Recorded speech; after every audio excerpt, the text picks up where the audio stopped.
کراچی میں تھانے ناظم آباد پولیس نے اسٹریٹ کرمنلز کے خلاف بڑی کارروائی کرتے ہوئے 2 ملزمان کو گرفتار کر لیا ہے۔ مزید تفصیلات جانتے ہیں نمائندہ 5 نیوز شائستہ زیدی سے۔ جی شائستہ، بتائیے گا کیا اپڈیٹس ہیں؟ جی بالکل، مقابلہ ناظم آباد نمبر 3 کے ہسپتال کے قریب جو ہے یہ پیش آیا ہے۔ دونوں ملزمان جو ہے وہ ناظم آباد نمبر 3 نجی ہسپتال کے پاس شہری سے واردات کر رہے تھے۔ دوران گشت جو ہے پولیس موقع پر پہنچی اور دونوں اسٹریٹ کرمنل کو جو انہوں نے حراست میں لے لیا۔ ملزمان کی شناخت جو ہے وہ حسن رضا ولد علمدار اور اسد ولد وارث کے نام سے ہوئی ہے۔ کارروائی کے دوران پولیس نے ملزم کے قبضے سے جو ہے 1 عدد جو ہے 9mm پستول بمائے 3 راؤنڈ اور 4 عدد موبائل فون بھی برآمد کر لیے۔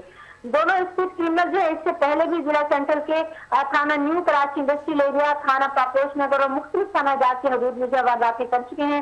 ملزمان کے خلاف جو ہے مقدمہ درج کر کے مزید قانونی کارروائی کا آغاز کر دیا گیا ہے۔ تفصیلات سے آگاہ کرنے کا شکریہ شائستہ۔